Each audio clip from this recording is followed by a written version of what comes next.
Oula. Oula là là là là. Je constate un problème sur la voiture de notre ami Jérémy Mérires. Il m'a dit non. Il m'a dit non, c'est soit je vais à fond, soit j'y vais pas. Donc en espérant pour lui que ça tienne, allez c'est parti pour Jérémy Mérires face à Lou Fourel, un affrontement de U92 donc. L'un connaît très bien sa voiture, l'autre la découvre et on le voit à l'image, ça a l'air très compliqué pour Lou Fourel qui est venu pulvériser le clip X6 Energy Drink deux fois, qui fait des regrets pour notre ami Lou Fourel, il a arrêté la glisse ici. En tout cas Jérémy Mérires, ça tient bien. Est-ce qu'il a tenté du bluff peut-être sur la communication de son train arrière? Le même châssis, 2 M3. Donc les caisses se valent, allez c'est parti pour Lou Fourel qui a pas mal d'avance là sur le départ. Jérémy Mérires qui peut-être va tenter quelque chose, le champion de France en titre. Est-ce qu'il va venir à la proximité? On le sait joueur en tout cas. Ah oui, c'est ça certain devrait revenir, c'est pas parce qu'il a l'avantage qu'il va rien faire. C'est très large ici pour Lou il en a Fourel, profité pour monter sur Jérémy. Et oui, ça profite à Jérémy du coup. Ça profite même très bien à Jérémy, le transfert sur le dernier virage jusqu'à la ligne d'arrivée. Alex qui prend l'information, la porte se ferme tout de suite instantanément et ils sont concentrés, prêts à partir. Jérémy Mérires cette fois-ci va tout faire pour monter en haut du classement. Il sait qu'il y a eu quelques casques ardents pendant les essais, aujourd'hui pendant les qualifs pardon, et hier pendant les battles au lancement du top 32, mais non, il a fait un effort, il est au top 16, il va continuer peut-être cet effort, aller jusqu'au top 8, va falloir essayer de trouver les ressources pour détrôner aussi, enfin en tout cas sortir Quentin Deleplanque. Quentin Deleplanque, il ne va pas se laisser faire sur cette surface au sol. On de retour, lancé Jérémy Mérires, leader face à Quentin Deleplanque dans la porte de Jérémy qui le satellise à l'accélération. Littéralement, il s'est envolé Jérémy lors de la phase de l'accélération. Quentin n'a rien pu faire. Il revient sur les phases de freinage, Quentin, avec sa voiture qui a l'air plus agile à ce niveau-là. Alors on les voit noyer un petit peu dans la fumée, voilà, c'est sur l'angle de caméra ici, c'est très compliqué pour Quentin, il fait bien de garder la proximité, magnifique, cette de Quentin sur la ligne d'arrivée. C'est difficile. Ouais, alors c'est une genre c'est genre de casse, si tu veux, c'est des genres de casse qui m'étonnent parce que elles arriveront sur une double manche comme ça. Peut-être que vaut mieux que ça arrive sur une double manche comme ça où ils ont eu le temps de rouler hier, parce que je pense qu'un cardan qui casse comme ça parce qu'il est usé ou parce qu'il a un petit défaut, on va pas le voir en revenant. C'est-à-dire que imagine la compétition se termine ce samedi, les pilotes rentrent chez eux, ils vont pas forcément changer les cardans, ça se voit pas forcément, si ça s'entend pas, si ça claque pas, il n'y a pas de raison de changer un cardan. Donc il serait revenu sur une nouvelle manche, peut-être à le pilote gagnant va en grande finale, le pilote perdant de cette battle va en petite finale.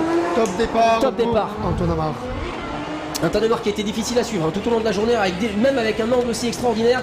Il monte aussi ici sur Villebois, il se fait rattraper par conséquent par Jérémy Mérires qui est derrière, qui va rien lâcher. Transfert ici sur clip numéro 4. Ils viennent chercher le 5 ici qui est un peu difficile à rallonger, mais Antoine Amar réussit à garder beaucoup d'angles sur ce clip 5. Le 6 ici passe sans problème. On voit Jérémy Mérires un petit peu en difficulté derrière. Sur un rapport. Il est un tout petit peu plus lent, mais c'est pas grave. C'est difficile de tenir le rythme avec un Airbus toujours. Jérémy Mérires, leader. L'affrontement de 6 cylindres, mais pas la même puissance. Allez, top déclenchement pour Jérémy Mérires, Antoine Amar. Oh, déjà l'attaque presque au contact. C'est serré, c'est très serré sur ce début de tracé. Allez, je suis confiant ici pour Antoine qui va sûrement revenir au contact à l'entrée du virage numéro 3. Qui garde encore un angle assez impressionnant sur cette dernière partie de tracé, l'avant-dernier virage, clipping numéro 6 ici. Antoine Amar qui, je trouve, réussit à garder une proximité assez impressionnante pour le coup. Le transfert ici magnifique d'Antoine Amar jusqu'à la ligne d'arrivée. 2, 1, top départ. Allez, c'est parti pour la petite finale. Jérémy Mérires s'élance face à Guillaume Glio. Et il est bien parti. Jérémy Mérires ici. Est-ce que Guillaume va réussir à aller chercher son copain de toujours? Pour l'instant, c'est compliqué, effectivement, Tom ici. Jérémy Mérires, en tout cas, qui met de la vitesse et de l'angle et de la fumée sur son copain. Ces deux pilotes qui ne sont jamais affrontés en compétition comme ça, ils ne se sont jamais affrontés au championnat de France de drift. Ils ils ont déjà eu l'occasion de se battre largement sur notre circuit. Ah, c'est parti, top départ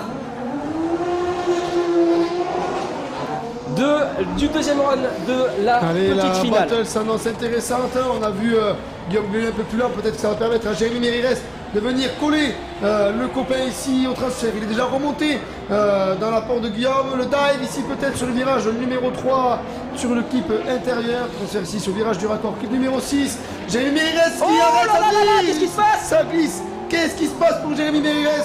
Non, il n'a pas cassé encore un cardan ou quelque chose. Ça ressemble encore à une casse mécanique pour Jérémy Mérires.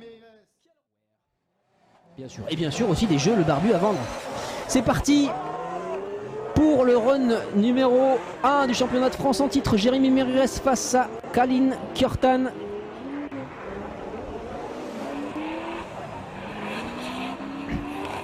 Kalin qui s'élargit. Ouh là là là, attention. Transfert clip 3 ici. 4, vous le voyez. Il va falloir jouer la proximité sur le run numéro 2. Parce que là, le dive ici de Colin face à Jérémy numéro 2.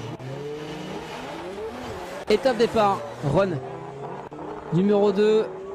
Kalin Kjortan justement qui est leader au volant de sa S15, 800 chevaux.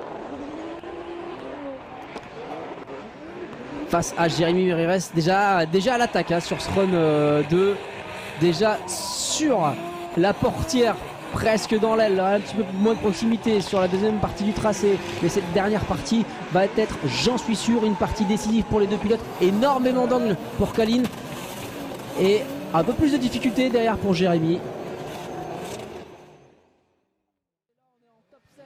Et on a donc sur votre droite Jérémy Mérires et sur votre gauche Jason Banet. Le duel de BMW, le duel de Banesport et le duel deux pilotes exceptionnels. Oh là là, quel déclenchement, super synchro. En tout cas, c'est BMW. C'est très très beau de voir les deux décos comme ça, l'une à côté de l'autre, en train de s'attaquer sur le tracé de Croix-en-Ternois. Jason est déjà à l'attaque. Super transfert de la part de Jason Banet sur Keeping 4, entre 4 et 5. Le 5 il est passé, le 6 avec Jérémy qui s'extériorise un tout petit peu ici. Quelle proximité de la part. Et ben on va rester pour l'instant avec le chat qui est en faveur du pilote leader ici sur la série 1, Jason Banet. Et le transfert, appel contre appel, très très bien géré de la part des deux pilotes. Encore une fois, clip numéro 2, il est validé, vous l'avez vu, il a l'angle de l'intérieur de ce virage. Le transfert ici, Jason qui va prendre un petit peu d'avance ici. Et Jérémy qui se laisse pas avoir, qui intériorise pour garder la proximité. Le transfert ici, le dive, il est un tout petit peu moins d'angle pour venir chercher la proximité.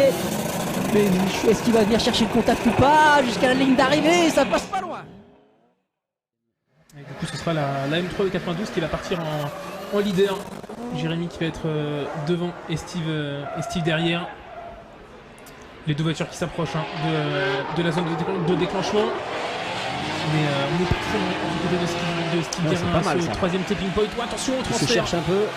Petite hésitation, le 4 qui est bien validé par les deux pilotes. La transition bien synchronisée, on est dans la fumée du côté de Steve Guérin. Attention à ne pas se refermer à l'intérieur. Oh, il a touché le pare-choc ici sur le tipping numéro 6.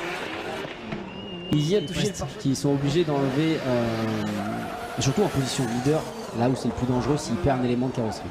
Et on peut voir du coup l'échangeur de turbo qu'il y a sur la voiture de Steve Guérin. L'air de suralimentation qui va être bien refroidi. Alors que Jérémy suit bien là, Steve qui a une bonne ligne pour venir chercher ce clip. Derrière on essaie de rester au contact. Ouais, c'est bien fait, on va aller plonger à l'intérieur pour aller trouver le clip 6 et ressortir. On arrive à garder une petite proximité. François qui passe devant nous. Malheureusement c'est le départ de la course, donc j'essaie de voir si le triangle, ou en tout cas si l'amortisseur est en état, mais alors qu'on a des déclenchements là entre les deux pilotes. Jérémy qui essaye de mettre du rythme, Jason qui reste dans la portière de son pilote coéquipier de la même écurie. Superbe transition entre les deux BMW. Jason qui va essayer de se rapprocher là dans ce clip numéro 6. Il essaye de sauter à l'intérieur. C'est bien fait, on garde quand même un petit peu de distance. La proximité est belle. La proximité est belle. Très belle. Impressionnant, live toujours meilleure qualité, c'est possible bien entendu. Run numéro 2. C'était mitigé, hein. Il n'y avait pas trop de préférence entre Ouais. Jérémy et Jason. Et top déclenchement, cette fois-ci c'est à Jérémy de venir chasser Jason sur run numéro 2. Il a un petit peu plus d'espace hein, sur cette fois-ci. J'ai l'impression qu'il y a une différence de grip entre les deux voitures, oui ou non? Oh, ça arrive pas sur cette deuxième partie de tracé. Le big angle ici pour Jérémy Mérès qui va linker très rapidement. Un bon réflexe de la part du champion de France en titre. BMW 92, grise et blanche, couleur BMW, couleur Banesport. Et Nicolas Jouard, lui, là, qui est pas mal pour l'instant, bien engagé cette première partie de tracé pour. Là, il a le feu, Nicolas Jouard sur cette première partie de tracé. Il lâche pas la corde avec Jérémy Mérès. C'est un beau travail de la part du pilote de la BMW 36 Compact. Oh là.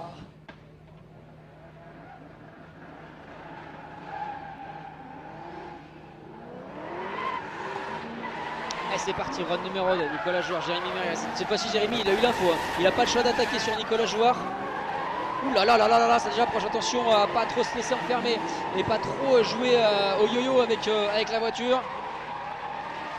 Ouh, la ligne est un petit peu élargie pour le suiveur ici, Jérémy. Oh, super passage.